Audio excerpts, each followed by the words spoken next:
Hello there all. I wanted to talk to you guys today about 1 Corinthians 13:11. I want to talk about that specific chapter, but like I have said in other videos, it's always good to get some context when you're interested in a particular verse or when you're kind of studying a particular verse. And so I'm also going to read that whole chapter because it's really pretty interesting. But first, let me go ahead and start here. 1 Corinthians 13:11. When I was a child, I talked like a child, I thought like a child, I reasoned like a child.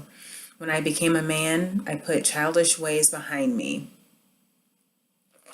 And that verse just came to me the other day, and it's kind of just been on my mind just because, as I've also mentioned in a different video, I started reading the Bible on my own and kind of started to gain some understanding when I was 19, which has been a long time. I'm pretty old now, so let's see, I was probably about in 94. So I've been a Christian and, striving for understanding a long time. And after a while, I feel like as a Christian, just like in other aspects of life, but after a while, it needs to stop kind of being about you, and you just really need to kind of reach out to other people and just try and take care of people around you. So, yeah, that's just pretty much what I wanted to say. If you are consistent in your Christian walk as far as worship and studying the Bible and seeking understanding and prayer, there should be some growth. And as you grow, you get stronger in Christ, and you just got to kind of try and take care of people around you. Growth is really important. It's just something that I've really come to value a lot as I've gotten older, because it's never good to be stagnant at all. You don't ever want to be stagnant and stuck in anything. You always want there to be growth. You always want there to be some kind of positive change. Even if things are going fairly positive, I feel like you personally just want to try and become better at anything, and just look for ways to improve and be better at anything and everything. And that includes your faith walk.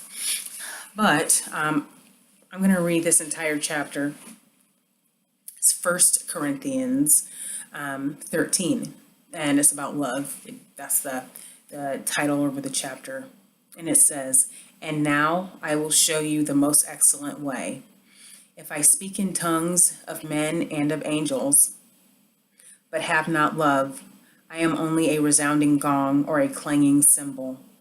If I have the gift of prophecy and can fathom all mysteries and all knowledge, and if I have a faith that can move mountains, but have not love, I am nothing. If I give all I possess to the poor and surrender my body to the flames, but have not love, I gain nothing. Love is patient, love is kind, it does not envy, it does not boast. It is not proud, it is not rude, it is not self-seeking, it is not easily angered, it keeps no record of wrongs. Love does not delight in evil, but rejoices with the truth. It always protects, always trusts, always hopes, always perseveres. Love never fails. But where there are prophecies, they will cease. Where there are tongues, they will be stilled. Where there is knowledge, it will pass away. For we know in part, and we prophesy in part. But when perfection comes, the imperfect disappears. When I was a child, I talked like a child, I thought like a child, I reasoned like a child. When I became a man, I pushed childish ways behind me. Now we see but a poor reflection in the mirror. Then we shall see face to face. Now I know in part, then I shall know fully, even as I am fully known. And now these three remain: faith, hope, and love. but the greatest of these is love. So I just thought that was great. Part of that passage there, let's see, 4 through 7, you hear that at weddings a lot. So that's pretty well known. But at the beginning of this passage, it was just talking about how you can do these things, but without love, you're just kind of really treading water. And your actions may not be very impactful. One time I was watching the Dr. Phil show. It's a secular thing here. I was watching the Dr. Phil show, and Dr. Phil said, and I always remember this, I thought this was very wise, you cannot give discipline without also showing love. And I just thought that was really interesting, and I think it's very, very true. If you try and discipline without there being some affection or at least respect as well, depending on the situation, you're just going to get a lot of rebellion. And sometimes I wonder if maybe that's what's going on in a lot of families these days with children, where children are very, very rebellious. I don't know, maybe parents are not as affectionate and understanding as they can be, but they're very strict in some ways, and so it just ends up not working because the child does not understand that the parents are doing something for their well-being and not just being mean. I don't know. That was just a thought. And when I read that, the beginning of that chapter, I just remembered that from Dr. Phil. So anyway, remember love. In a different passage in the Bible, in a different verse, it says, love is the greatest commandment. I don't want to sound all like hippie-ish or whatever, but it says it right there, and I don't have anything against hippies. It's just sometimes I feel like Christianity in modern day America has gotten to be very, very cheerleadery and very, very like self-focused and not as focused on the work aspect of it, because it is some work. And there is some discipline behind it as well. And I kind of feel like people need to understand that. They need to put the work in order to get the rewards. And there are a lot of rewards that go along with being a Christian. And you don't really grow without putting work into something. That goes for absolutely anything. You get out of something what you put into it. Absolutely anything. A bank account, a relationship, exercise, whatever. And faith is not different. Believing in Christ is not different. I think a lot of people see it almost like a genie or something like that. And I have had prayers answered. I honestly have, but I don't think that's really a healthy way to look at a relationship with Christ. It's very self-centered, and it shouldn't be self-centered. It should be more Christ-centered and service-centered, in my opinion, and those are my thoughts on that. But anyway, I'll read that last part again, and that is 1 Corinthians 13, 11. When I was a child, I talked like a child, I thought like a child, I reasoned like a child. When I became a man, I put childish ways behind me. So just seek growth, keep going, feel blessed.